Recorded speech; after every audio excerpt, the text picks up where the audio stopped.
Hello friends, welcome to my YouTube channel. તો આજના આ વિડીયોની અંદર આપણે ગુજરાત મેડિકલ કાઉન્સિલિંગ વર્ષ 2025ની અંદર જે વિદ્યાર્થીઓએ એમબીબીએસ, બીએચએમએસ, બીએમએસ કે બીડીએસની અંદર એડમિશન મેળવી લીધું છે, રાઉન્ડ 3 સુધી જે કાર્યવાહી છે પૂર્ણ થઈ ગયેલી છે.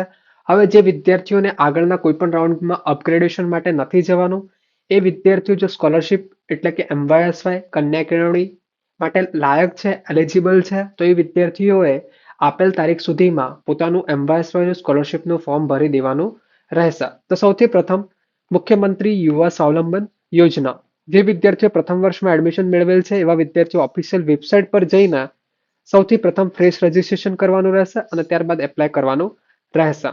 ત્યારબાદ મેળવેલ પાસવર્ડ, તમને જે નંબર આપશો એ નંબર પર પાસવર્ડ આવશે અને ત્યારબાદ એ લોગિન આઈડીથી લોગિન કરવાનું રહેશે અને લોગિન કરીને તમારું જે પણ ફોર્મ છે એ તમારું પૂર્ણ કરવાનું રહેશે.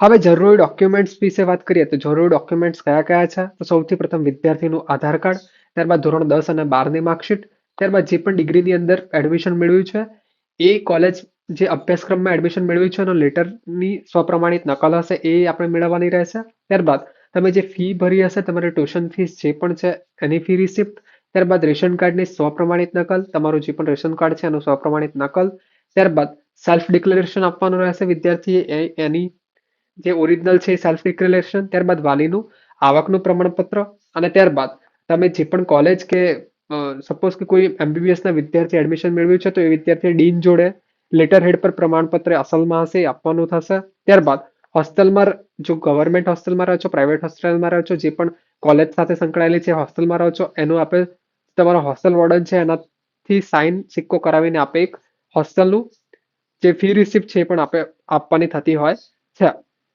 ત્યારબાદ વિદ્યાર્થીએ પોતાનું જે બેંક એકાઉન્ટ છે એનું પ્રથમ પાસબુકની જે પ્રથમ પેજ હોય છે એની જે નકલ છે એ આપવાની થતી હશે. એની અંદર આઈએફએસસી સ્પષ્ટ દેખાવો હોવો જોઈએ.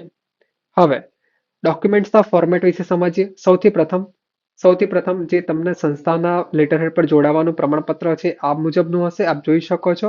ત્યારબાદ આવકનું પ્રમાણપત્ર આ મુજબ હશે, આપ જોઈ શકો છો. આવકનું પ્રમાણપત્ર આવી રીતના હશે, એ ફોર્મેટ વેલિડ ગણાશે. ત્યારબાદ સેલ્ફ ડિક્લેરેશન વર્ષ 2025-26 માટે ઈચ્છુક વિદ્યાર્થી વાલી આપવાનું સેલ્ફ ડિક્લેરેશન છે. ત્યારબાદ સેલ્ફ ડિક્લેરેશન છે વિદ્યાર્થીનું.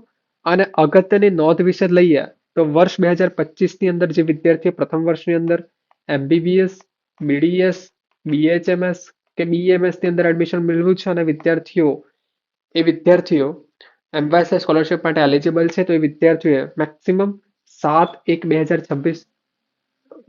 વિદ્યાર્થીઓ 31/12/2025 સુધી અરજી કરી શકે છે અને ડોક્યુમેન્ટ વેરિફિકેશનની છેલ્લી તારીખ 7/1/2026 છે. ત્યાર સુધી આપે આટલી જે પણ પ્રોસેસ છે એ પૂર્ણ કરી લેવાની રહેશે.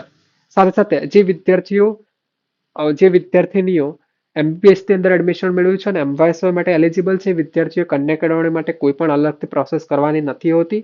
જો એ લોકો વિદ્યાર્થીનીઓ એમવાયએસવાય માટે એલિજિબલ છે તો વિદ્યાર્થીઓને કન્યા કેળવણી ઓટોમેટિક એ વિદ્યાર્થીઓને એકાઉન્ટમાં ક્રેડિટ કરવામાં આવતી હોય છે, તેની ખાસ નોંધ લેવાની રહેશે.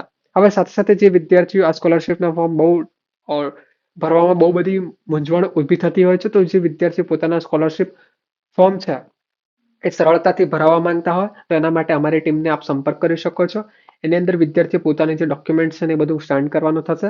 તો એમવાયએસવાય અને કન્યા કેળવણીના ફોર્મ અમારી ટીમ જોડે આપ ભરાવા માંગો છો તો આપેલ નંબર પર વધુ માહિતી માટે સંપર્ક કરી શકો છો. સંપર્ક નંબર શું છે? 8141533023. ત્યાં આગળ જઈને તમે હાય હેલો કરશો અને એના ત્યારબાદ આપ વધુ માહિતી મેળવી શકો છો. તો આ હતી સંપૂર્ણ ડિટેલ્સ રિલેટેડ ટુ એમવાયએસવાય 2025.